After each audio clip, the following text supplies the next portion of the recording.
Lucas, capítulo de número 5, foi a palavra que o Senhor me confiou para esse dia. Glória a Deus. Lucas, capítulo 5. Oh, aleluia. Quem achou, diga amém. Amém. Diz assim o texto: apertando a multidão para ouvir a palavra de Deus, estava ele junto ao lago de Genezaré, e viu 2 barcos à beira da praia do lago. Mas os pescadores, havendo desembarcado, lavavam as redes. Entrando em um dos barcos, que era o de Simão, pediu-lhe que o afastasse um pouco da praia, e assentando-se ensinava do barco a multidão. Quando acabou de falar, disse a Simão: faze-te ao mar alto, e lançai as vossas redes para pescar. E respondeu-lhe Simão: mestre, havendo trabalhado toda a noite, nada apanhamos, mas sobre a tua palavra lançarei as redes. E fazendo assim, colheram uma grande quantidade de peixes, de modo que a rede se rompia. E fizeram sinal aos companheiros que estavam no outro barco, para que fossem ajudá-los. E eles foram e encheram ambos os barcos, de maneira tal que quase iam a pique. De maneira tal que quase iam a pique. Somente até aqui você diga amém. Amém. Glória a Deus. Eu vou contar de 1 a 3. Quando eu disser 3, você vai me fazer a gentileza de liberar uma palavra profética para a pessoa que está ao seu lado. Uma palavra que determina o rumo daquilo que Deus nos confiou como verdade para essa noite, para essa manhã. Quando eu disser 3, você vai virar para essa pessoa e vai dizer para ela: não solte essa rede. Entendeu? O que é que você vai dizer? Não solte essa rede. Mas assim você não assusta nenhum mosquito. Tem que ser em caráter imperativo, entendeu? Igual mãe quando está brigando com o filho. Você não vê uma mãe dizendo: mozinho, tira a mão daí. Não, só se estiver na frente dos outros. Se estiver em casa, só: menino, já te falei, tira a mão daí. Caráter imperativo. Você vai dizer: não solte essa rede. É 1, é 2, é 3, vai. Isso, não solte essa rede. Oh, compartilhe mais uns 2 ou 3 aí, diga: não solte, não solte, não solte essa rede. Oh, glória a Jesus. Oh, você pode dar um glória a Jesus aí? Glória a Deus. Não é sempre, mas nesta manhã eu estou muito desejosa de fazer uma oração. Segure a mão da pessoa que está sentada ao seu lado. Ai, Camila, eu não quero, não faça. O que não é por fé é pecado. Agora, se você entende que muitas vezes para falar com a gente, Deus usa a gente como a gente, segure a mão dessa pessoa com firmeza e faça ela sentir a unção de Deus através da sua vida. Se andarmos na luz como Ele na luz está, temos comunhão uns com os outros. E o sangue de Jesus Cristo, seu Filho, nos purifica de todo o pecado. Fecha os teus olhos, curva a sua cabeça. Minha vida já foi entregue na mão de Deus, mas eu quero orar um pouco pela sua agora. Peça ao Senhor que fale conosco neste lugar. Eu gostaria de, antes ainda que eu começasse a orar, você já levantasse a sua voz e começasse a interceder. Faça com que uma nuvem de súplicas suba agora diante de Deus através do fluxo da nossa intercessão. Ore agora ao Senhor. Diga: Senhor, fale comigo nesta manhã. Fale com o meu irmão aqui ao meu lado. Fale conosco. Senhor, cerca-nos da tua palavra. Senhor, que a nossa mente possa alcançar a profundidade do que tu queres nos revelar no texto sagrado. Peça isso ao Senhor aí. Senhor, nosso Deus, nosso Pai, eu levanto a minha voz com a tua igreja. E em oração, diante do Espírito Santo, nós te clamamos, nós te pedimos, Senhor, fale conosco. Fala conosco no profundo, no oculto e no escondido. Porque quando o Senhor fala, a terra se abala, os montes estremecem. Tempestades se aquietam pelo poder da tua palavra. Ainda antes que houvesse dia, o Senhor já existia, e não há quem possa fazer escapar das tuas mãos. Agindo o Senhor nesta manhã, quem impedirá? Não há nada que possa impedir a operação do teu braço forte. Ainda antes que houvesse dia, o Senhor já existia, e não há quem possa fazer escapar das tuas mãos. Não há figa, não há cruzar de dedo, não há palavra de encantamento, não há palavra de maldição, não há resistência, não há potestade territorial que possa intervir a operação do teu agir. Tu operas acima dos anjos, tu operas acima dos demônios, tu operas acima de tudo que existe, de tudo que há. Tu estás assentado sobre um alto e sublime trono, e não há quem possa impedir o teu agir. Fala conosco, envia a tua palavra, a revelação dos textos sagrados. Abre a nossa mente, vai tirando todo bloqueio psíquico, todo bloqueio mental, todo bloqueio espiritual. Abre a nossa mente, bem como os nossos corações. Visita o profundo, o âmago, o íntimo da nossa alma, e que a tua palavra possa entrar e agir em áreas aonde o homem não entra, em áreas aonde o homem não age. Que a tua palavra possa penetrar no profundo dos corações e venha trazer, Senhor, o jorrar de uma nova água, uma água pura, salutar, cristalina. Que seja amanhã de libertação, que seja amanhã de conquista, que seja amanhã de um romper de um novo tempo, que seja amanhã de avivamento, que seja amanhã do levantar dos vasos, que seja amanhã do desembocar dos vasos, que seja, Senhor, uma manhã de avivamento e de renovo, de renovo, de renovo, de renovo, de renovo, para a honra e para a glória do teu nome. Fala conosco e fazes estas coisas pelo poder da tua palavra, em nome de Jesus, em nome de Jesus. Quem concorda, diga oh, amém. Aleluia. Oh, aleluia, aleluia, aleluia. Oh, glória a Jesus, aleluia. Poderoso é o nome de Jesus, aleluia. Oh, aleluia. Nelebia, decalamasuri rebaio. Oh, aleluia. Bendito é o nome do Senhor, aleluia. Oh, aleluia.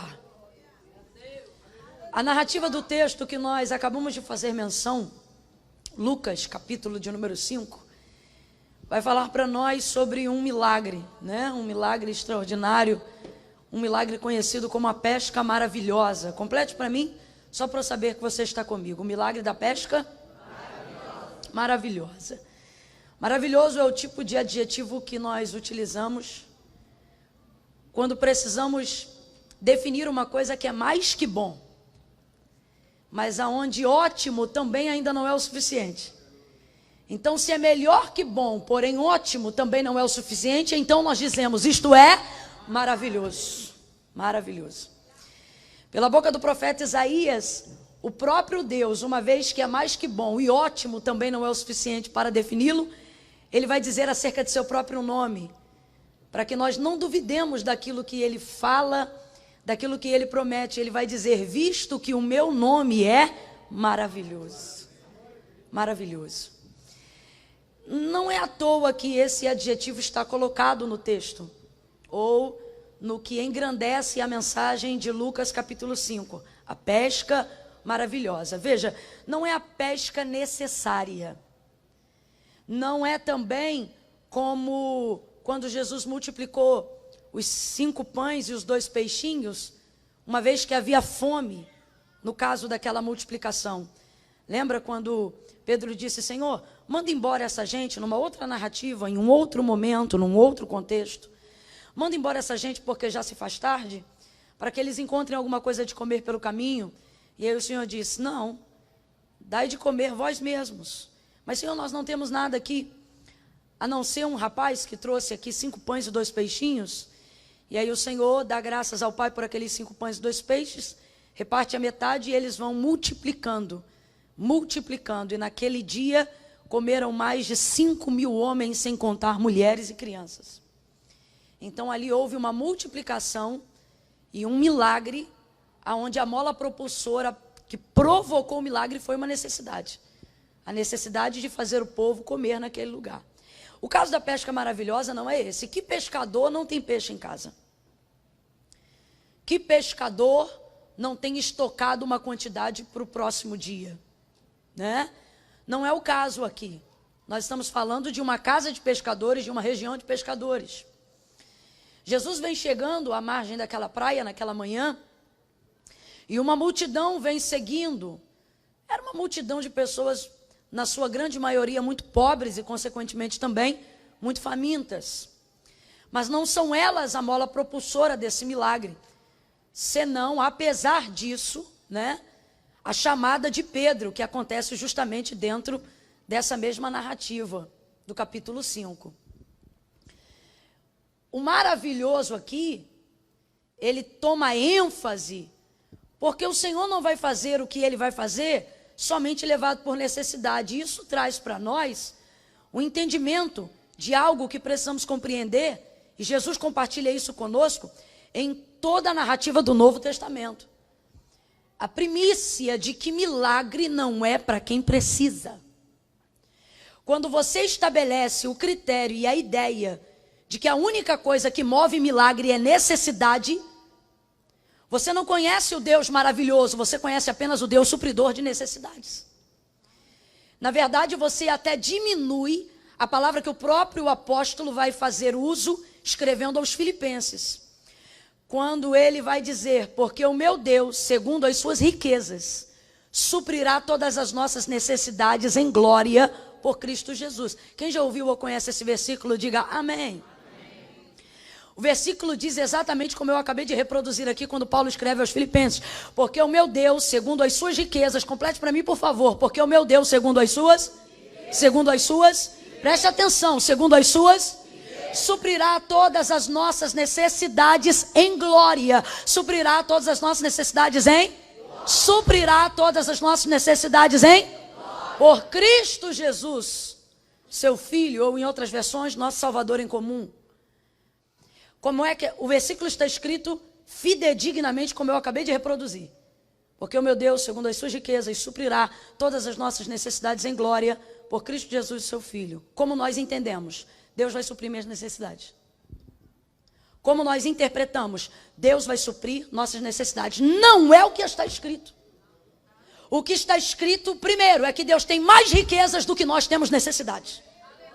Segundo, o que está dizendo é que Ele não vai suprir nossas necessidades de acordo com as nossas necessidades. É que Ele vai suprir as nossas necessidades de acordo com a sua glória. Porventura, teria eu mais necessidade do que Deus tem em glória? Não há nada que eu necessite tanto que Deus não tenha condições de fazer a mais do que aquilo que eu preciso. Não há absolutamente nenhum milagre no Antigo Testamento que revele o Deus que dá na conta. Não, é sempre o Deus que dá a mais. O próprio milagre da multiplicação dos pães e dos peixes, que eu acabei de reproduzir aqui agora, diz que daquele milagre onde comeram 5.000, sem contar mulheres e crianças, sobraram ainda nos cestos 12 pedaços, que é exatamente a metade que cada uma trazia na mão. Então sempre sobeja, sempre aumenta, sempre sobra. Por exemplo, o milagre da multiplicação do azeite da viúva que estava diante do profeta Eliseu. Ela tinha uma necessidade, pagar uma dívida. Mas qual foi o milagre que o profeta realizou em Deus na vida dela? Pagar a dívida? Não. Foi tanto azeite que ele disse, vai, paga a tua dívida e tu e os teus filhos vivam do resto. Então nós precisamos parar com a ideia fixa de acreditar que a única mola propulsora para a realização de milagres é necessidade. Isso diminui o nosso contato, isso diminui o nosso relacionamento com Deus, isso diminui a nossa intimidade com Deus. Isso diminui a grandeza das coisas que Deus quer fazer e não precisa fazer somente movido por necessidade. Quando o Senhor chega naquele lugar, não é nada que seja, não é uma coisa desastrosa o fato de Pedro e dos demais pescadores não terem conseguido pescar aquela noite. Eles não vão morrer por causa disso. E eu julgo aqui dizer que não é a primeira vez que isso acontece, não é à toa que é um dito popular, pelo menos lá no Brasil, onde a gente diz quando a maré não está para peixe. Significa que você está sujeito a viver algumas coisas que não estão debaixo do seu poder. E para um pescador, irmão, ficar sem pescar um dia ou uma noite inteira, não tem como ser um fato inédito. Não tem como ser um fato inédito. Tudo que você faz muito tempo vai fazer com que aconteçam algumas coisas que não é o esperado, mas de vez em quando acontece.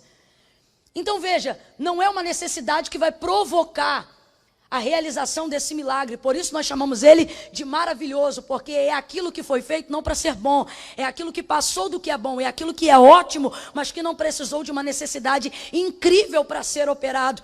E Deus está, a partir disso, nos ensinando que ele não precisa agir somente por base de uma necessidade. Eu vou falar rasgado, que é para todo mundo entender. Você não precisa ter que ir à beira da cova para conhecer o Deus que dá vida. Você não precisa quebrar 2, 3 ou 4 vezes para conhecer o Deus da prosperidade. Você não precisa ter que entrar no 3º, 4º, 5º casamento para conhecer o Deus que restaura famílias. Você não precisa ter alguém o tempo todo lhe dizendo, leia a Bíblia, para você nadar de braçada no oceano do Espírito pela revelação da palavra de Deus. Você não precisa de profetas que sejam gurus na sua vida, impondo as mãos sobre a sua vida o tempo todo, para você conhecer o Deus que te levanta. Você não precisa viver à margem da beira da necessidade para conhecer o Deus que sobeja. O Deus dos pobres também é o Deus dos ricos. É complicado dizer isso, sobretudo no tempo onde nós vivemos, onde tem pessoas que têm uma resistência tão grande em ver Deus abençoar quem já prospera. Mas nós precisamos entender que a mola propulsora que provoca milagres na nossa vida não é necessidade. Ela pode ser uma das coisas das quais Deus utiliza, mas não é a principal. Milagre não é para quem precisa. Não, Camila, não é. Milagre é para quem deseja. Qual é a mola propulsora que provoca milagres na vida de alguém? Qual é a mola propulsora que faz Deus fazer de alguém canal de milagres para a vida de outro? A glória de Deus, essa é a mola propulsora. Camilo, o que você está dizendo? Estou dizendo que quando Deus faz algo na minha vida, Deus não está pensando só em mim, Deus está pensando em como vai glorificar o nome dele na minha vida. Como isso acontece, Camila? Então quando Deus faz algo por mim, Ele está pensando em quem? Ele está pensando nele. E se você não consegue conviver com isso, ainda não entendeu qual é a soberania de Deus. Não é em mim que Deus está pensando quando faz milagres. Não é no meu umbigo que Deus está pensando quando Deus faz milagres. Não é na minha despensa que Deus está pensando quando faz milagres. Os profetas deixaram isso muito claro. Isaías disse, Jeremias disse, Ezequiel disse. O quê?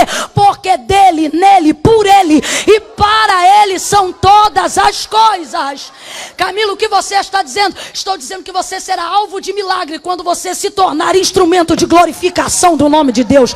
Quando você desejar glorificar a Deus, Deus desejará fazer milagres na sua vida. Ter a ideia de que Deus só age de acordo com necessidade futuramente fará você entender que Deus é injusto. Se você só ficar pensando, obrigado, filha, não cai não, calma aí que eu não tenho essa unção toda não.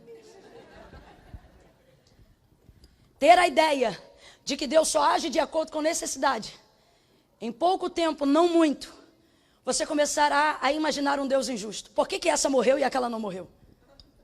Por que esse foi curado e o outro não foi curado? Por que o mesmo crente que servia no mesmo ministério, um morreu de câncer e o outro está vivo porque superou o câncer?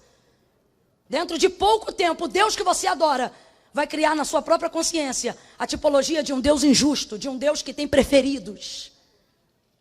Quando na verdade não é o meu ego, não é a minha vaidade, não é a minha alegria, nem os meus anos de vida que estão em jogo, mas é a capacidade que eu tenho de glorificar a Deus naquilo que Ele decidiu fazer. Porque dele, nele, por Ele e para Ele são todas as coisas. Qual é o maior desejo de Deus na vida de alguém? Glorificar o nome dEle. Quanto mais capacidade você dá na sua vida de Deus fazer isso, mais alvo daquilo que Deus deseja fazer você será. Você será. Então, o milagre, ele não é para quem precisa. O milagre é para quem espera. O profeta vai dizer assim, porque desde a antiguidade com o ouvido não se ouviu e nem com o olho se viu um Deus que trabalha para aqueles que nele esperam. Esperam. Expectativa. Isto é fé. Isto é fé. Esperar que numa situação adversa ou não, o nome de Deus será glorificado naquilo. Quando Jesus vem chegando à margem daquela praia, ele vai provar isso através da realização desse milagre. Camille, para eu viver esses milagres, o que então eu devo fazer? Quando Jesus chega à margem daquela praia, o texto diz que ele vê 2 barcos. Completa para mim, para eu saber que você está me ouvindo. Quantos barcos Jesus viu? 2. Quantos barcos Jesus viu? 2. Jesus chegou à margem da praia e viu 2 barcos. Você vai ver o tempo todo, em toda a narrativa do texto que nós lemos até o final, Jesus se relacionando diretamente com um só, com o barco de Pedro, sim ou não? Ele entra no barco de Pedro, ensina do barco de Pedro, ministra a palavra do milagre sobre a vida de Pedro. O tempo todo, quem protagoniza a história dentro desse contexto é o barco de Pedro, mas o texto é muito claro. Antes de Jesus entrar no barco de Pedro, ou seja, antes daquilo que ele fez, você precisa observar aquilo que ele viu. E quando Jesus chegou à margem da praia, ele não viu só o barco de Pedro, ele viu 2 barcos. 2 barcos. A visão de Jesus é uma visão panorâmica. Eu disse que a visão de Jesus é uma visão panorâmica. Para que milagres aconteçam, a visão panorâmica precisa ser ativada. Visão panorâmica. Tem gente aí que tem a câmera do telefone e na opção das fotos vai ter lá, né? Retrato, foto, e vai ter uma parte lá, foto panorâmica. Logo que isso saiu, ninguém conseguia captar mais do que 180 graus. Hoje em dia, nós temos aí uma tecnologia que tem gente que consegue pegar até 360 graus do ambiente. E nós chamamos isso de foto panorâmica. Transfira isso agora para a sua visão. O que é visão panorâmica? É a capacidade de captar toda a realidade presente no lugar que você está. Então, o que é visão panorâmica? A capacidade de captar, de observar, de incluir toda a realidade presente no lugar em que você está. Jesus tem visão panorâmica. Fala com Pedro, se relaciona com Pedro, chama Pedro, convoca Pedro, seleciona a rede de Pedro, o barco de Pedro, mas a visão panorâmica está ativada. Ele não viu apenas o barco de Pedro. Quando chegou à margem da praia, ele viu 2 barcos, visão panorâmica ativada. Deus está dizendo, para que coisas maravilhosas comecem a acontecer na sua vida, sua visão panorâmica precisa ser ativada. Suas orações precisam ser panorâmicas. Suas intenções precisam ser panorâmicas. Sua capacidade visual precisa ser panorâmica. Nosso Deus é um Deus de visões panorâmicas. Deus nunca é surpreendido por um efeito dominó de uma consequência equivocada. Deus nunca fica presente numa realidade momentânea. É o hoje, é o amanhã, é o depois. Deus nunca olha para alguém e só vê aquela pessoa. Por exemplo, você está aqui sentado nessa cadeira, eu olho para você e só vejo você. Porque minha visão panorâmica não está ativada. Mas Deus, quando olha para você, Ele vê teu pai, vê tua mãe, vê teu sangue, vê tua hereditariedade. Ele vê teus filhos, os filhos dos seus filhos, os filhos que ainda não nasceram. Ele vê o teu ontem, Ele vê o teu hoje, Ele vê o teu amanhã, Ele contempla o teu futuro. Ele já foi lá, Ele já voltou hoje aqui para te visitar. Ele tem uma visão panorâmica. Olha que coisa interessante. Você olha para Gênesis 12 e vê Abraão. Deus olha para Abraão em Gênesis 12 e vê uma grande nação olhando só para Abraão. Você está entendendo o que Deus está dizendo? Você está entendendo o que Deus está dizendo? Deus está dizendo a alguém hoje que você precisa ativar a sua visão panorâmica. Antes de Jesus fazer milagre, Ele observa toda a realidade do local em que Ele está presente. Nossas orações precisam sair um pouco da nossa região, do nosso umbigo, e começar a visitar nossa visão panorâmica. Filhos e outras pessoas, situações, casas. Como você mora aqui e não ora por esse país? Como você ora aqui e não chama o nome da cidade que você reside na sua boca? Como você mora na rua que você mora e não toma o governo daquele lugar? Como você não invoca na sua boca a representatividade do lugar em que você está? Deus trouxe gente hoje aqui para dizer, ative a visão panorâmica e eu te darei a chave da cidade. Ative a sua visão panorâmica e eu te darei o governo no território aonde você está. Visão panorâmica. A visão panorâmica de Jesus está ativada. Veja bem, ele entra no barco de Pedro, conversa só com Pedro, mas ele não se esquece que ao chegar ali à margem daquela praia, ele viu 2 barcos. 2 barcos. Entrou no barco de Pedro, só falou com o barco de Pedro, do barco de Pedro, Mas ele não se esqueceu que haviam ali 2 barcos. Veja bem, quando o Senhor entra no meu barco, eu dentro dessa narrativa, me vejo como Pedro. Nós estamos aqui para entender isso. Você hoje aqui nessa manhã é Pedro. Então veja bem, quando Jesus entra no meu barco, ele não está vendo só o que pode fazer por mim. Quando Jesus entra no meu barco, ele vê o que fazendo por mim, eu poderei fazer pelos outros. Não é isso que acontece na narrativa do texto? Depois que o milagre chega na vida dele, o que é que ele faz? Faz sinal para os outros. Mas veio primeiro na vida de quem? Na vida dele. Camila, se o milagre era para todos e se o compartilhamento do peixe era para saciar a fome e o estoque de todos, por que Jesus foi só em Pedro? Eu tenho para mim que nele estava a maior expectativa daquilo que Deus podia fazer. Agora, você não pode esquecer disso. Não é porque ele entrou no seu barco que isso é só sobre você. Não é porque ele usa a sua voz que isso é só sobre você. Não é porque ele te deu um dom que isso é só sobre você. Não é porque você é o único crente daquela casa que isso é só sobre você. Entrou no barco de Pedro, não para mostrar o que podia fazer por ele, mas para mostrar o que fazendo por ele, Pedro seria capaz de fazer pelos outros. E por que escolheu Pedro? Está claro que Pedro é alguém que está nutrindo expectativa naquilo que pode acontecer. Então o fato de você ser um crente dentro daquela casa não faz de você o queridinho, só faz de você um instrumento que pode ser usado para que outras pessoas sejam alcançadas através da sua vida. E eu preciso gerar expectativa. Por quê? Porque eu disse ontem e repito hoje, Deus não precisa da minha fé para nada. Se eu creio, Ele é Deus. Se eu não creio, Ele é Deus. Se eu espero, Ele é Deus. Se eu não espero, Ele continua sendo Deus. Se eu acredito, Deus pode. E se eu não creio, Deus continua podendo. Então minha fé não dá para Deus força para Ele fazer nada. Minha fé me dá condições de receber o que Deus já fez ou quer fazer. Então por que eu preciso crer? Eu preciso crer porque esta é a única maneira de fazer com que Deus conheça o endereço da minha casa. Entende? Então eu preciso crer.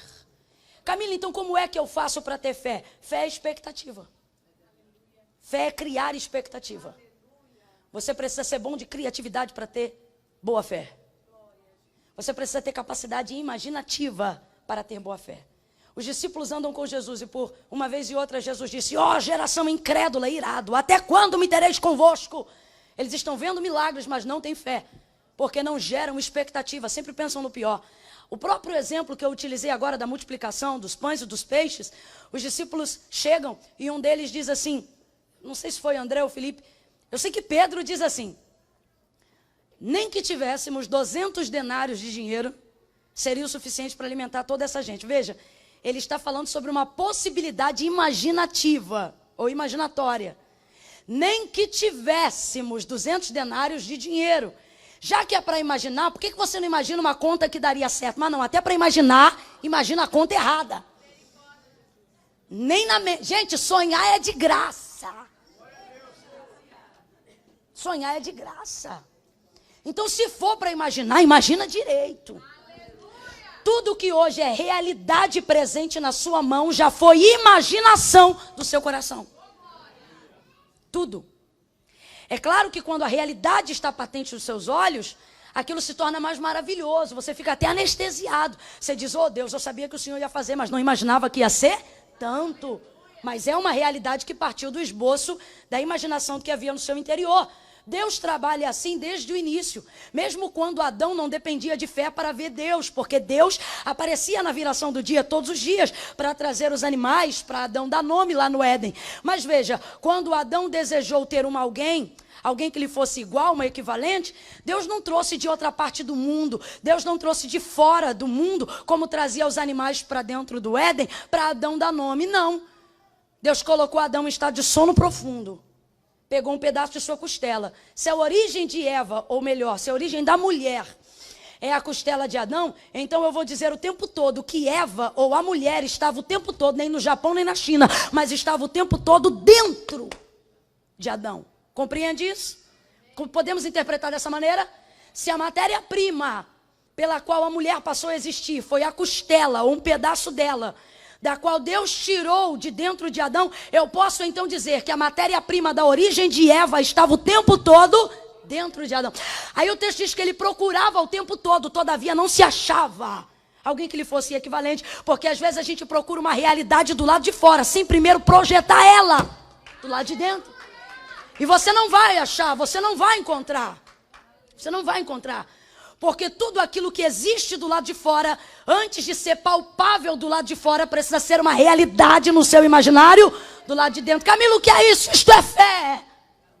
Eu estou simplificando e estou ruminando, esmiuçando, para você entender que fé não é uma bola de fogo, para você entender que fé não é um anjo descer e botar a mão no seu interior, para você entender que fé não é você ter uma experiência extraordinária e falar em línguas com Deus. Fé é aquilo que nasce dentro de você, projetado pela capacidade que você tem de esperar coisas boas do lado de fora. E quando você projeta isso em Deus, ou seja, eu não tenho expectativa na Camila, eu tenho expectativa em Deus. Eu não tenho fé na pastora, eu tenho fé em Deus. Aí se torna uma realidade inevitável. Vai acontecer. Olha para quem está do seu lado e diga: se a sua expectativa, diga, se a sua fé está em Deus. Olha para quem está do seu lado de novo e diga: cuidado, porque tudo que você imaginar hoje aqui. Diga de novo: cuidado. Não, você está rindo, ele não está acreditando. Diga: cuidado. Se sua fé estiver em Deus, cuidado. Porque tudo que você imaginar hoje aqui tem 100% de chance de se realizar. Tem 100% de chance de acontecer. Oh, glória a Jesus. Aleluia. Oh, aleluia! Aleluia! Oh, glória! Quando Deus fala, disse Davi, a congregação da glória. Se Deus está falando contigo, reage e dá glória. Oh, glória a Jesus! Pedro, obviamente, vai gerar expectativa. Pedro, obviamente, vai gerar expectativa. Por que vai gerar expectativa? Porque Jesus não chega sozinho, chega acompanhado de uma multidão. Todo mundo aqui que vê uma multidão no lugar, passa mais devagar para saber o que está acontecendo. Quem já pegou um engarrafamento por uma coisa, ainda que fosse uma bobeira, vê aquela fila, meu Deus, o que foi, o que foi, o que foi?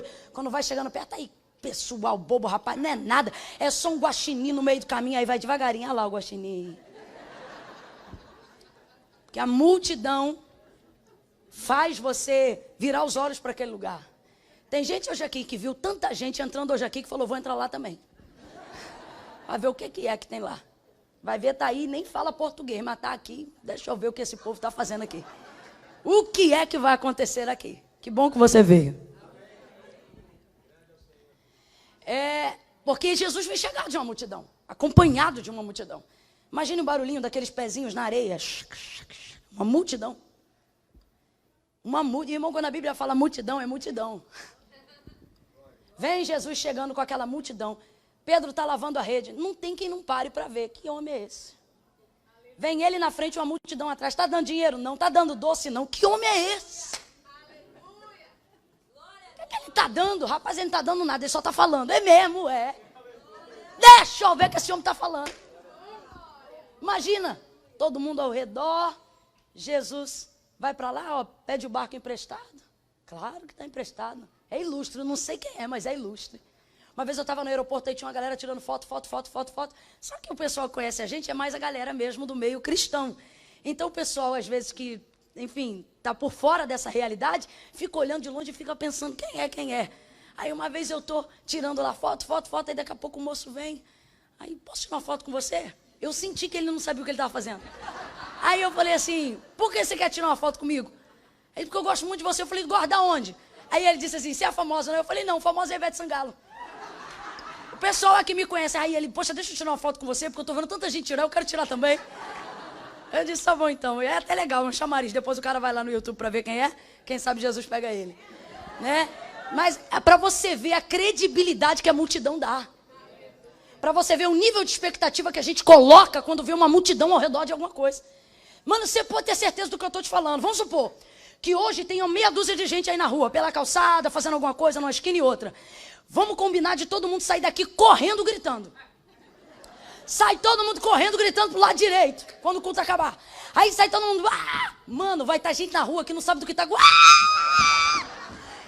E vai correr também.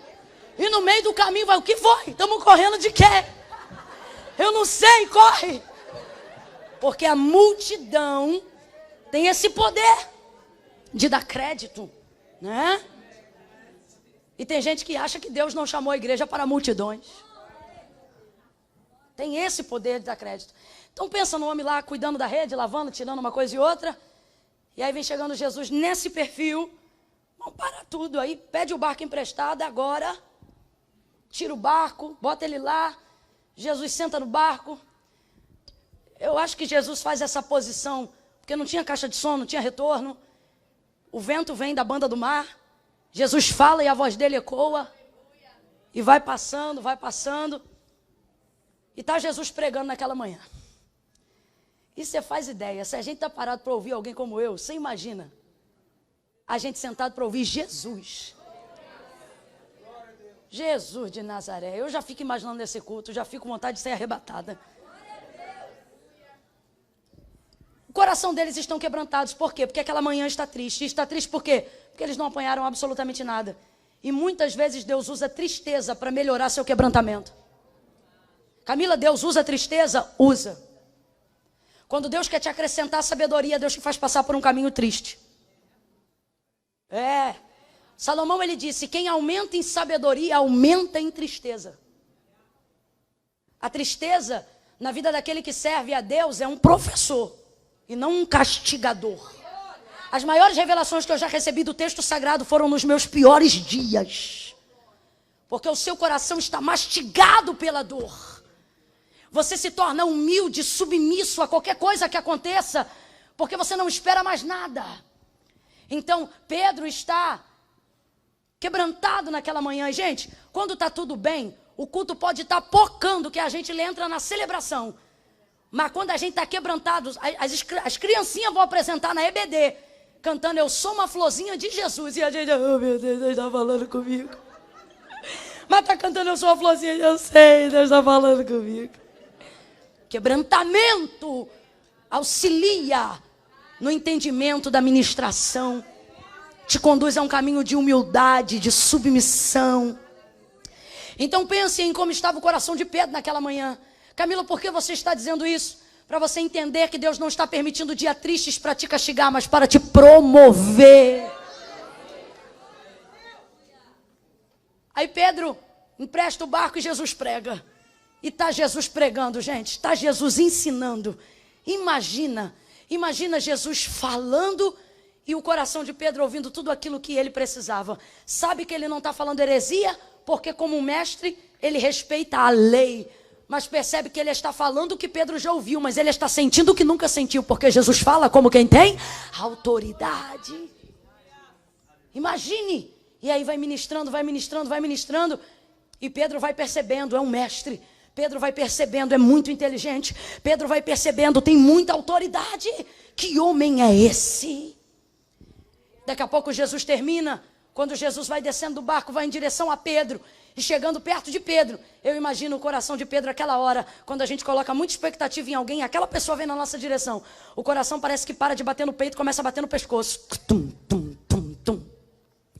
É que nem quando a gente está amando alguém, está paquerando o prometido ou a prometida. Tudo que você quer é um tempo com aquela pessoa, mas quando ela vai chegando perto, você quer que acabe logo, porque você não sabe o que fazer. Você fica com medo de ficar envergonhado, e você fica acelerado.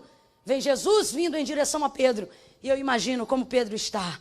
Está vindo diante dele alguém que tem o rosto comum, mas ele não consegue parar de olhar, porque nunca viu alguém com uma expressão tão misericordiosa. Vem alguém que os olhos não são azuis, nem verdes, no perfil do catolicismo dinamarquês. Pelo contrário, castanhos escuros como de qualquer outro hebreu de sua região. Mas é o olhar mais meigo que existia em Nazaré, vindo em sua direção. Seus passos, ao mesmo tempo que tem uma potência avassaladora, tem uma mansidão que acalma tudo que está à sua volta, produzindo um ambiente maravilhoso enquanto ele se aproxima. Eu imagino o olhar de Pedro congelado e a sua visão vitrificada olhando para Jesus. E de repente, melhor do que as ondas que batem na margem, a boca dele se abre. E não me diga que eu estou falando de uma pessoa comum, só porque ele está num semblante corruptível. Porque que olhar é esse que chega no meio do expediente de trabalho de alguém e sem dizer quanto vai pagar de salário diz segue-me, e a gente larga tudo e vai atrás dele?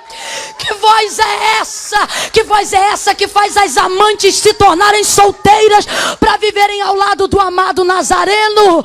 Oh, que voz é essa que faz o traficante largar a boca de fumo para se tornar um adorador? Que voz é essa?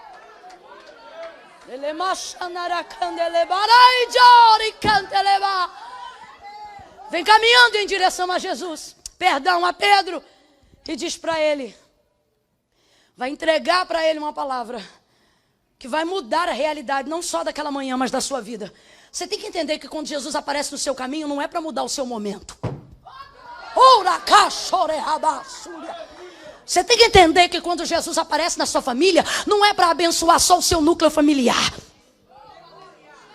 Oh, você tem que entender que quando Jesus traz o cristianismo para uma cidade, não é para promover apenas um bairro. Jesus vai em direção a Pedro e vai liberar sobre ele uma palavra. Palavra essa que, de acordo com a sua expectativa, obviamente Pedro já aguarda alguma coisa que ele nunca viu. Alguma coisa diferenciada. Afinal, é Jesus. Imagine, é mais ou menos o mesmo caso nosso aqui. Hoje vieram muitas pessoas criando uma expectativa. Vem alguém de fora e não me diga que isso é bobeira, porque não é. Se não esperássemos coisas especiais em dias especiais, para que os congressos? Para que as festas? Para que um investimento tão severo em trazer pessoas de outras regiões? É porque, na verdade, colocamos uma expectativa diferenciada. E por que fazemos isso? Porque todas as vezes que fazemos isso, Deus corresponde de uma maneira diferenciada. Há uma entrega maior, há um sacrifício maior. Ai, Camila, não tem que fazer sacrifício para lá com esse evangelho meia tigela. Disse Spurgeon, para o seu patrão, você faz esforço. Para Deus, faça sacrifício. Então a gente cria uma expectativa diferenciada. A realidade do que eu vivo hoje é prova de uma expectativa que eu criei para viver a realidade de hoje. Falando a grosso modo, para todo mundo entender. O microfone que hoje eu seguro na minha mão já foi um controle remoto de televisão. E as pessoas que estão hoje assentadas na cadeira já foram a almofada número 1, número 2, número 3 e número 4. E eu segurava o microfone e começava a pregar. Largava a louça, fechava a porta e começava a ministrar, segurando o microfone, 32 botões, nunca mais esqueço, segurei ele muitas vezes. E eu pregava, só que o Espírito Santo não sabe brincar. Eu sozinha, só com o controle e as almofadas, sentia um fogo queimando. Daqui a pouco eu estava tomada numa atmosfera de glória. E eu começava a dizer que Jesus ia curar, que Jesus ia fazer, que Jesus ia batizar. E não tinha ninguém na sala, mas eu via multidões. Às vezes eu via 100, às vezes eu via 200, às vezes eu via 4.000. Às vezes eu me imaginava dentro de um estádio. E ali eu pregava. E eu pregava como você está me vendo pregar aqui. E eu dizia o que Deus ia fazer e eu apontava. E eu dizia, eu vou andar assim, eu vou apontar assim, eu vou falar assado. E pá. Aí quando eu terminava, eu pegava o controle que estava na minha mão, apontava pro DVD e dizia assim, canta agora, Lauriette. Aí soltava, aí Lauriette cantava. Aí ela cantava. Só que eu ficava envolvida naquele negócio, de modo que o CD esgotava. Aí eu trocava o CD, botava Damares, eu dizia, não vai embora não, que agora a Damares vai cantar. Canta, Damares! Aí Damares cantava. Cantoras muito conhecidas no Brasil. E aí eu cantava e eu dizia, agora Jesus vai curar. Aí eu imaginava o povo indo à loucura, não por causa de um show, mas porque um paralítico se levantou, porque um surdo ouviu, ou porque um cego viu, porque um mudo falou. E eu imaginava tudo isso. Meu portão não tinha tramela. Quando eu ouvia a corrente descendo, eu dizia, meu Deus, está vindo alguém. Aí eu desligava o som, abria a porta e voltava a lavar a louça. Porque ninguém vai entender a expectativa que você projeta no seu coração. Né? E aí eu vinha, aí começava a rir sozinha. Aí meu marido chegava na porta, o que houve aí? Eu vi um negócio aí, quem está aí? Falei, depende, aqui ninguém, mas na minha mãe muita gente. E eu lavava a louça e eu ria, eu imaginava. Imaginava. No início desse ano eu estava lá no interior do Goiás, uma região lá do Brasil, interiorana, e estou eu pregando. Daqui a pouco, na hora do pessoal vir à frente e entregar a vida para Cristo, uma das meninas da equipe das Libras, dos surdos mudos, estava e veio entregar a vida para Cristo. Só que a família toda dela era também deficiente auditivo. E aí quando vem chegando no altar, aquele mover de Deus, já estava uma glória. Daqui a pouco eu senti que alguma coisa aconteceu no ambiente. Porque ficou diferente, irmão, envergou. Sabe quando o negócio assim, ficou de louco, irmão? Eu falei, meu Deus, o que aconteceu? Porque eu fiquei por fora do que estava acontecendo. Eu disse, meu Deus, o que é essa igreja gritando, pulando, chorando? E o pastor dessa igreja que eu estava, ele é um gentleman. Pensa num cara que para dar glória a Deus, aleluia. Ele é, mano, um cara, sabe assim, crente até o tutano, mas um camarada, cavalheiro até para adorar. E aí, daqui a pouco eu vi esse homem no chão, chorando, falando em língua, patacaraca. E eu não aguentei, tirei ele da ligação, sacudi ele e falei, o que foi? E ele apontava e não conseguia dizer, Aí a esposa dele, que estava um pouco melhor, olhou para mim e disse assim, esta ovelha da nossa igreja nasceu aqui, nós conhecemos ela, e os pais não são crentes, e ela surda e muda. E aí ela estava lá dizendo, glória a Deus, glória a Deus, glória a Deus. Aí eu não aguentei. Aí eu disse, agora Jesus vai batizar com o Espírito Santo e com fogo. E começamos a orar. A menina que mal falava glória a Deus e aleluia começou. E começou a ser batizada. A família dela viu ela falando em línguas, veio para Cristo e entregou a sua vida ao Senhor. Camila, quando é que isso aconteceu? Se você quer saber quando aconteceu de verdade, aconteceu início desse ano lá no interior de Goiás. Mas se você quer saber quando isso aconteceu, há mais de 15 anos atrás, segurando o controle remoto na minha casa, criando expectativa, dizendo Jesus vai curar, Jesus vai fazer, Jesus vai salvar. Pegue na mão de alguém aí, pegue com força, segure firme e diga para esta pessoa, aumente a sua expectativa, aumente a sua expectativa. Jesus está procurando quem crê, Jesus está procurando quem quer. Se você veio a este culto, diga para ele, eu estou aqui,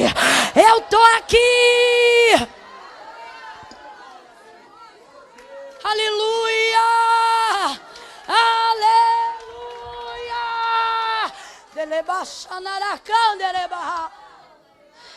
Uma mulher, antes de aprender a dirigir, ela se vê dirigindo o carro. Uma mulher, antes de escolher uma roupa, ela se imagina vestida nela. Uma mulher, antes de gerar, imita uma barriga. Qual menina que nunca botou uma almofada no estômago? Uma bola, ou até estufou o hambúrguer? Que homem aqui nunca se imaginou fardado com a roupa que gostaria de usar? Toda a realidade que você toca no seu presente precisou ser uma imaginação no seu coração, acerca das coisas que Deus falara sobre José e acerca das visões que José teve quando contou à sua família. Elas eram tão grandiosas que Jacó, seu pai, repreendeu diante dos seus irmãos, dizendo, que sonho é este que sonhaste, menino? Acaso viríamos eu, tua mãe e teus irmãos a inclinar-nos perante terra diante de ti? Aí ele saiu repreender o filho, mas o texto diz que no canto ele guardava estas coisas no seu coração, porque ele sabia, se Deus fez comigo, pode fazer com meu filho. Está entendendo? Eu não conheço você, não sei qual é a sua realidade, e não faz diferença para Deus. O que importa é a capacidade que você tem de começar a desenvolver hoje uma expectativa mais elevada. Ai, Camila, mas é que eu aprendi, vai ver, foi até um crente miserável que te disse isso. Ah, é melhor não esperar muita coisa não, porque se não acontecer você não se frustra. Quem exercita a fé viverá dias de frustração, faz parte do exercício da fé. Continuar crendo a despeito de tudo. Continuar crendo apesar de tudo. Você não é vencedor quando vence tudo. Você é vencedor quando continua lutando apesar de tudo que te aconteceu. Espere dias melhores. Espere coisas melhores. Comece a se imaginar. Eu me imaginava usando as roupas que eu tenho hoje.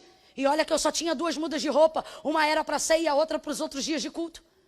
Tudo que eu vestia não era nada meu. Tudo que eu vestia não era nada meu. Entenda tudo como tudo. Tudo que eu vestia não era nada meu. Entenda tudo como tudo. Tudo.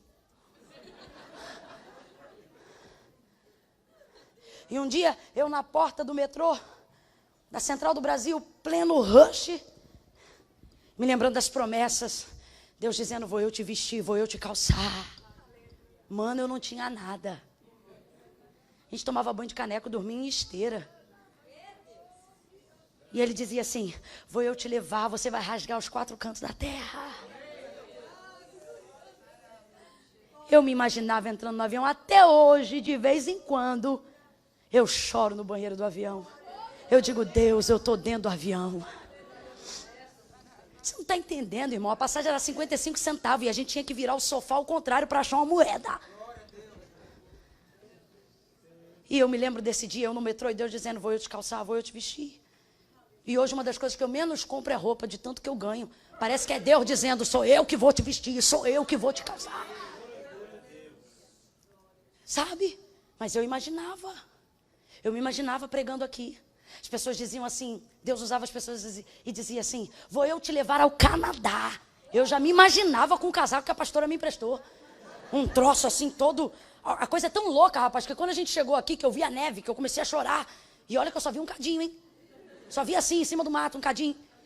Aí eu, com aquele casacão dela, eu nem sei se estava tão frio, mas eu estava com frio. Falei, ai, que frio. Dentro do carro nem tá frio, mas ai, que frio. E eu, ai, que frio, gostoso, Jesus. Aí eu vendo a neve.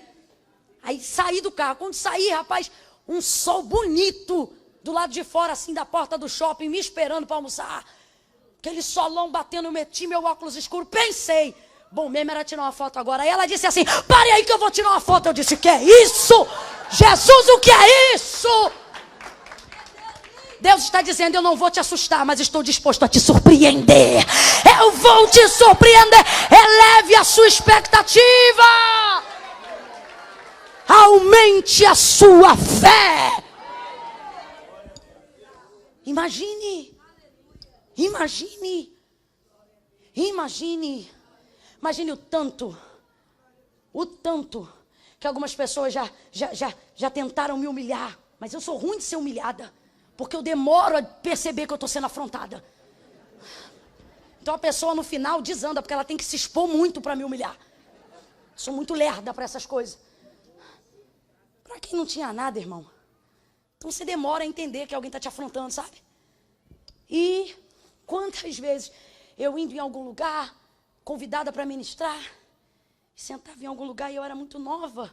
Ainda sou, mas eu era muito. E a pessoa dizia, você, mas desse tamanho. Um dia o pastor me pegou numa ferrovia do trem, desci, e ele ficou esperando a irmã, e eu do lado dele, estava acompanhado de uma irmã mais velha, e ele olhou para ela e disse assim, você é a Camila, né? Já assustado. Porque pensa, eu com 18 anos, uma cute de pêssego. Coisa mais de linda. Ele disse, você é a Camila, né? Aí eu disse, não, sou eu, pastor. Ele, meu Deus do céu, o que eu fiz? Desse jeito. Aquele homem ficou tão atemorizado de eu estar no ministério da palavra, que ele trouxe dois demoniados, que ele sabia que era endemoniado babo. Daqueles que endemoniam muitas vezes. Ele disse, vou levar eles na igreja hoje, que é quando manifestar, ela que vai expulsar os demônios nojentos, que mastiga, que cospe. Deus me deu graça, a gente foi lá, fez a obra de Deus, pregou. E ele pegou o microfone no final e disse, tá aí, irmãos, Deus me surpreendeu, porque ele usa até as crianças. Amém. Eu já passei umas coisas engraçadas. E quando eu chegava em casa eu ria. Eu ria do que eu ouvia. E eu dizia, um dia ele vai querer uma data e eu não vou ter. E eu ria. Eu não tinha nada, mas eu imaginava. Irmão, eu não sei fazer de rogada, eu não sei fingir costume. Quando alguém é usado por Deus, diz assim para mim, vou eu te levar, vou eu fazer, vou eu acontecer. Eu não fico assim, não, amém, amém, eu quero, é isso, vai, eu tô aqui. Deus está dizendo, lembra quando você criava expectativa? Deus está dizendo para pessoas hoje aqui. Lembra quando você se imaginava segurando o diploma? Lembra quando eram as suas projeções quando você veio para esse país? Lembra o que você disse para Deus que ia fazer quando chegasse aqui? Mas o tempo foi passando, o frio foi cercando a sua casa. E você agora está ligado no automático, acordando cedo, dormindo tarde, almoçando de qualquer maneira. Você já nem ora mais para comer. Você criava expectativa e coisas começaram a deteriorar na sua casa. E Deus está dizendo, não há nada que esteja sendo derrubado lá de fora, que primeiro você não implodiu do lado de dentro. Deus está dizendo, comece a erguer os alicerces da sua essência do lado de dentro. E eu começarei a erguer uma casa forte, uma igreja forte, um ministério forte do seu lado de fora. Agora, nós sabemos que Deus pode tudo. Então colocamos expectativas no auge quando estamos diante de Deus. Numa manhã como essa, as expectativas estão altas. Por quê? Porque a gente imagina que Deus vai fazer alguma coisa. Agora, quando a situação da nossa noite anterior, do nosso passado ou da nossa vida é algo frustrante, a gente imagina que Deus vai dar uma direção que a gente nunca imaginou. Sim ou não? Ô, gente, eu estou falando de Deus. Deus. Ele para sol. Segura tempo. Faz chover maná do céu. Tira a água da rocha. Quando você busca Deus, você pensa, Deus vai me dar um caminho que eu ainda não vi. Deus vai me apontar uma direção que eu não sei. Deus vai abrir um mar para eu passar. Sim ou não? É o que a gente pensa. Então a nossa expectativa fica elevada.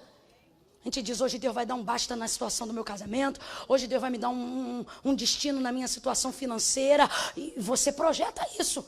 E aí é complicado. Esse Pedro aqui ainda não conhece Jesus, vai conhecer. Mas depois de conhecer Jesus, um dia Jesus disse para ele, Pedro, vai ao mar, lança o anzol. O peixe que sair, você levanta, abre a boca dele e tira uma moeda e paga o tributo. A Deus o que é de Deus, a César o que é de César. Pedro vai, joga o anzol, não sei nem se isca tinha. O peixe sobe, abre a boca, moeda. Gente, isso é caixa eletrônico na água. Um Deus que faz isso pode tudo, sim ou não? Sim ou não? Que isso, gente? Você achar o peixe que tem a moeda no mar? Pelo amor de Deus, só Deus. Tem dia que isso me faz até fazer a oração do desesperado. Quando eu estou desesperado, eu digo, Deus, pelo amor de Deus. É, Deus, é só Deus que faz. Ciente dessas coisas, você vem para cá e diz assim, hoje Deus vai mandar eu jogar a rede na areia e vai subir peixe. Porque se Ele mandar, sobe ou não sobe? Sobe. E depois a ciência tem que dar um jeito de explicar isso. Então você cria expectativas de que Deus vai falar uma coisa que você nunca fez, vai te dar um caminho que você nunca imaginou. Ou você imagina que vai vir aqui nesse culto, vão abrir anjos, asas de anjo, uma nuvem de glória vai descer, todo mundo vai ser arrebatado. Você pensa em coisas que Deus faz, coisas fortes, coisas grandes, coisas impressionantes. Você diz, hoje Deus vai dar um basta nesse marido, ou prepara e leva, ou converte hoje. Você pensa. Você pensa, hoje Deus vai acabar com a situação de humilhação daquele meu chefe. Hoje o currículo tal vai me chamar. E pá, e pá, e pá. Aí você chega aqui, expectativa aqui. Criando expectativa. Aí eu digo assim, Deus me deu uma palavra. E você aumenta a expectativa, é hoje. Aí Jesus te traz aqui para uma palavra. Aí os irmãos estão tudo ali com a mão no bolso, dizendo, diga aí, diga aí, diga aí. E aí Jesus vem em direção a Pedro. E podendo fazer tudo de espetacular que o seu poder lhe permite fazer, ele olha para Pedro e diz assim, voltai. Ou seja, a palavra incrível e maravilhosa já começa com voltai. Eu queria ser crente igual essa irmã que deu amém. Porque se eu crio expectativa e de repente Deus já começa a dizer para mim, voltai. Ah, irmão, já vai dando agonia. E Jesus diz para ele, voltai ao mar alto e lançai as vossas redes para pescar. É complicado quando você está com a expectativa aqui, esperando em Deus alguma coisa para mudar a sua vida. E Deus simplesmente, gente, sabe o que Jesus está dizendo aqui quando diz para Pedro, voltai ao mar alto e lançai a vossa rede para pescar? A grosso modo, vamos esmiuçar o texto, Jesus está dizendo, volta e continua a fazer o que você fez a noite inteira. Volta e continua a fazer o que você estava fazendo antes de eu aparecer aqui. É complicado quando tudo que você quer é uma direção nova e ele insiste que você mantenha um método antigo. É complicado quando você está cansado da vida que você leva, quando você não gosta de trabalhar no emprego que você tem, quando você não está feliz no ministério que você faz parte, e você diz, hoje Deus vai mudar a minha vida, e Jesus diz, volte para casa e continue amando o mesmo homem. É complicado quando um homem de Deus tem uma mulher que ainda não serve a Deus e ele diz, Senhor, deve ser julgo desigual, deve ser da tua vontade. Só que você já era casado antes. Aí diz, hoje Deus vai acabar com essa situação e vai dizer se eu boto essa mulher para fora de casa. E aí Jesus vem nesse culto e diz, volte e continue amando a mesma mulher. É complicado. É complicado quando tudo que você quer é um caminho novo e ele insiste em mandar você realizar um método antigo. Um método que você já conhece. O que foi que Jesus disse? Voltai ao mar alto e lançai a vossa rede para pescar. Pedro responde, Senhor, havendo trabalhado toda a noite, nada apanhamos. Mas sobre a tua palavra. Oh, glória! Oh, glória! Sobre a tua palavra, nós lançaremos as redes. Veja, Deus não vai mandar, Jesus, perdão, não vai mandar Pedro fazer nada novo. Jesus só vai mandar ele continuar fazendo uma coisa antiga. E tudo que a gente quer é uma coisa nova. Por quê? Porque o método antigo não deu resultado. Então você não quer em Jesus métodos antigos. Você quer métodos novos. O método antigo esteve em execução a noite inteira, mas o resultado foi negativo. Havendo trabalhado toda a noite, não apanhamos? Não apanhamos? Não apanhamos. Nada. Ele conhece o método, só que não apanhou nada. E tudo o que a gente quer é mudar o método quando a gente não tem o resultado que a gente imagina. Só que Deus te trouxe nessa manhã aqui para te dizer, não mude o método só porque ele ainda não deu resultado. Tudo que a gente quer é um método novo, uma palavra nova, uma direção nova. Por quê? Porque estamos cansados de orar há tanto tempo pelas mesmas coisas e ainda não obtemos resultado. Estamos cansados de estar casados há tanto tempo com a mesma pessoa e não ver a mudança. Estamos cansados de servir a Deus tanto tempo no mesmo lugar e não ver o resultado da honra. Estamos cansados de trabalhar há tanto tempo na mesma região e não viver a justiça da bonificação. Então a gente vem para Jesus com altas expectativas, porque nós queremos resultados positivos, uma vez que o método antigo não está dando resultado. Só que Deus te trouxe hoje aqui para dizer, cuidado. Porque o método que Jesus vai dar para Pedro é um método que ele já conhecia. Por isso eu digo o método antigo. Completa para mim que eu quero saber se você está me acompanhando. Um método antigo. Só que olha o que Jesus está garantindo para ele. Continue com o método antigo, porque agora eu vou te dar um resultado novo. Agora veja bem, Jesus não fala qual é o resultado. Jesus só manda ele aplicar o método. Quando Jesus te dá um método, ele não quer que você fique olhando para o resultado. Porque a certeza de receber do resultado vai fazer você corromper a integridade do método. O que ele está dizendo para Pedro? Voltai ao mar alto e lançar a rede para pescar. Ele está dizendo, aplique o mesmo método. E ninguém quer métodos antigos, todo mundo quer método novo. Deixa eu te falar, a gente não precisa de uma expectativa nova para uma coisa nova. Não precisa. Uma coisa nova já gera em nós uma expectativa nova. O que nós precisamos é de uma expectativa nova para continuarmos fazendo coisas antigas.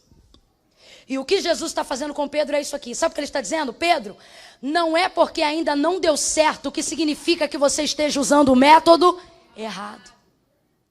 Nem tudo que está dando certo significa que está sendo feito do jeito. E nem tudo que está dando errado significa que o método utilizado seja errado. Asaf vai ficar louco. Nós chamamos de síndrome de Asaf.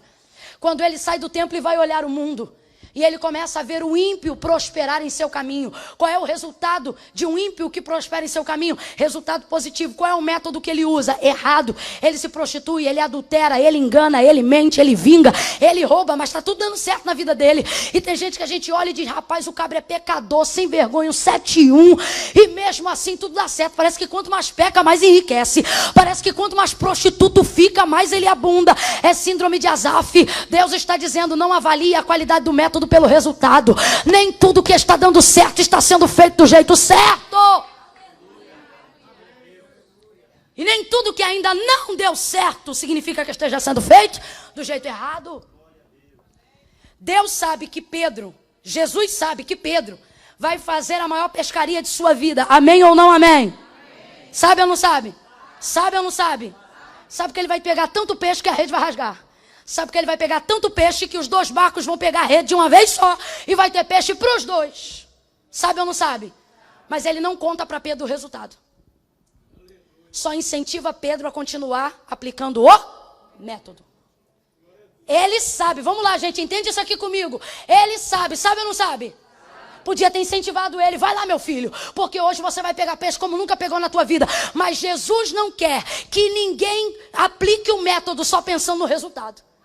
Então Jesus oculta de Pedro o resultado e incentiva ele a continuar aplicando o método. O que ele está dizendo? Pedro, faz o teu que eu faço o meu.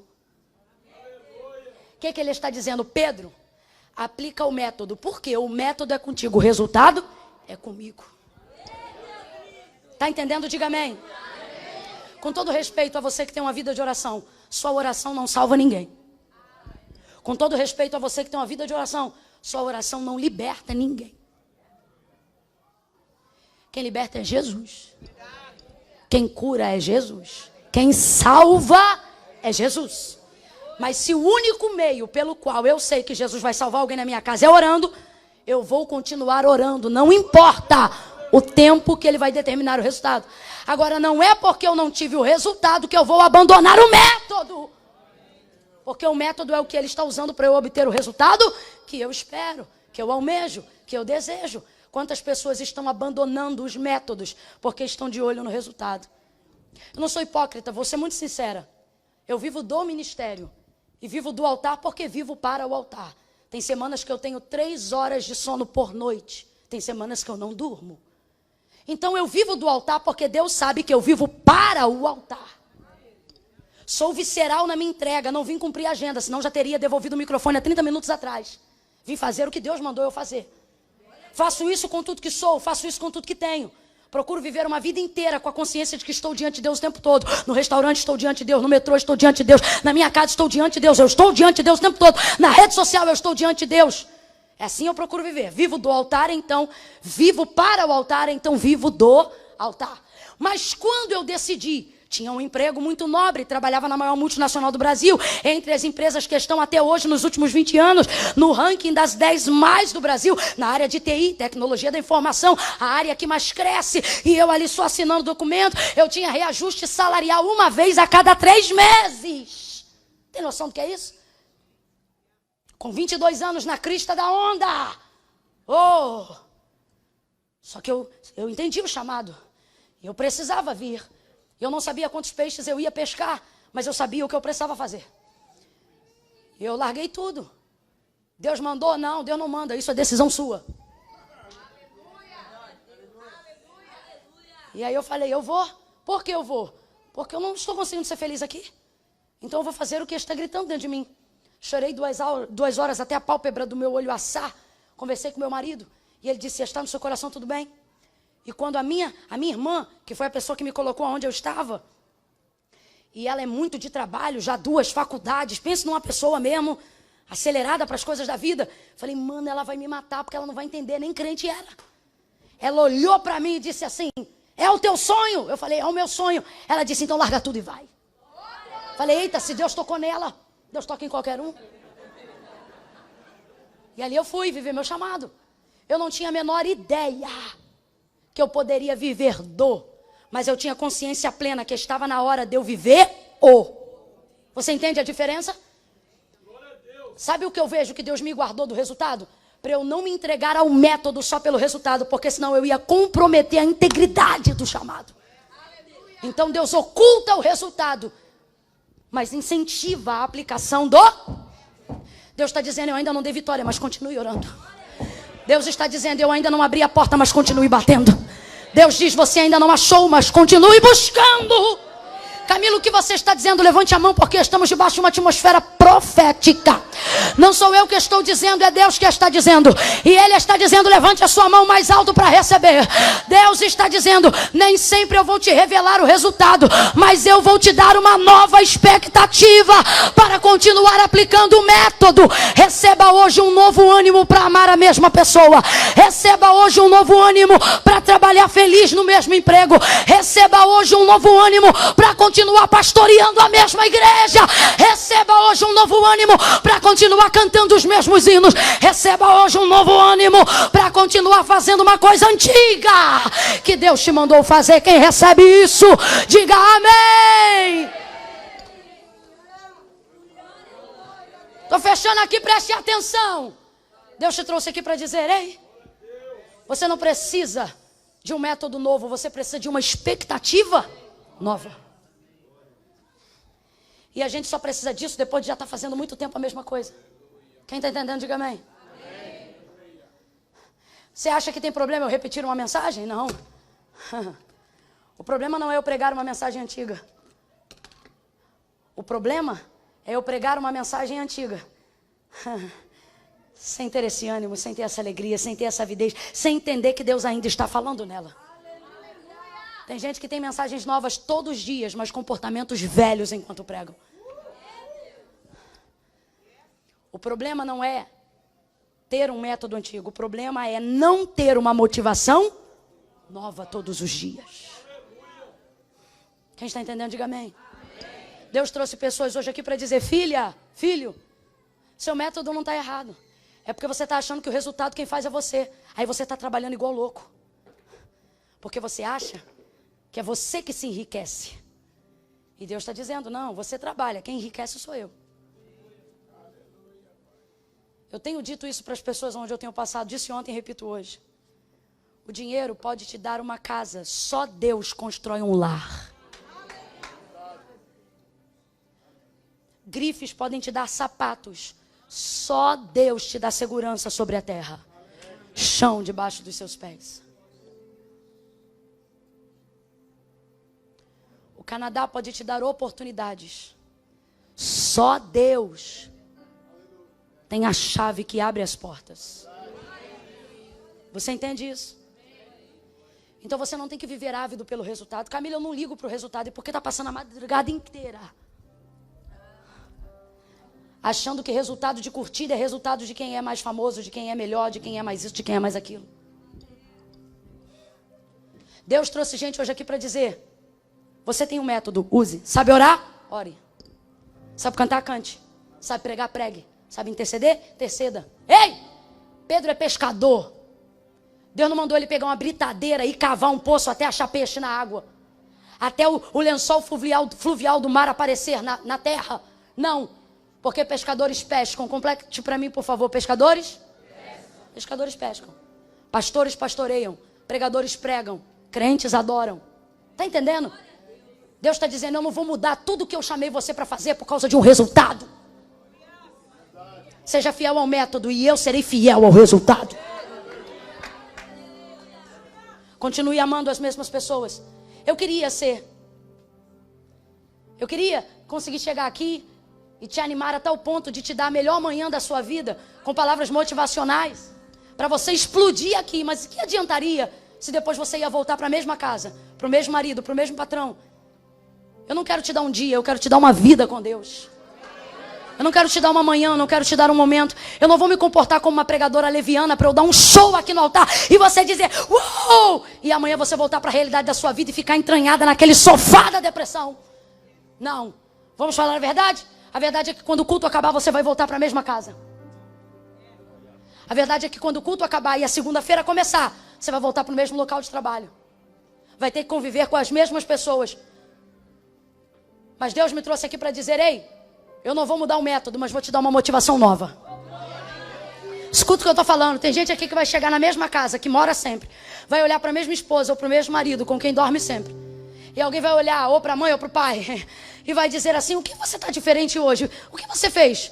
Mudou o cabelo? Não, continua da mesma cor. Mudou a roupa? Não, continua com o mesmo casaco. Você fez a sobrancelha? Também não, ainda está por fazer. Alguém vai olhar para você hoje ainda e vai dizer: o que houve com você? Tem alguma coisa diferente? E alguém vai dizer: o que foi? Perdeu peso? Não, não perdi peso. Alguém vai dizer: mas não sei, tem alguma coisa diferente em você. E o que é? Oh, a casa é a mesma, o esposo é o mesmo, a mulher é a mesma, mas a expectativa é nova, a alegria é nova, o ânimo é novo. Você vai chegar na segunda-feira no teu trabalho, você vai chegar segunda-feira no teu local de estudo e alguém vai dizer: o que você fez? Está de carro novo? Não, o carro é o mesmo. O que você fez? Está de roupa nova? Não, a roupa é a mesma. O que você fez? Mudou de igreja? Não, a igreja é a mesma. Você está diferente, é porque a expectativa é nova.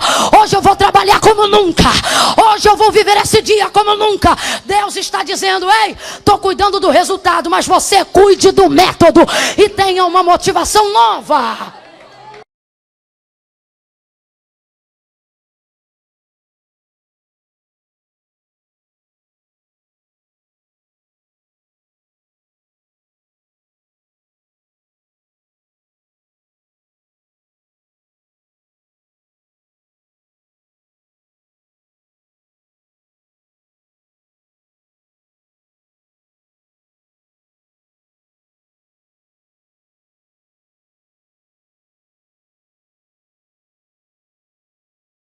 Não se esqueça de deixar seu like, e se ainda não é inscrito, aproveite e se inscreva no canal.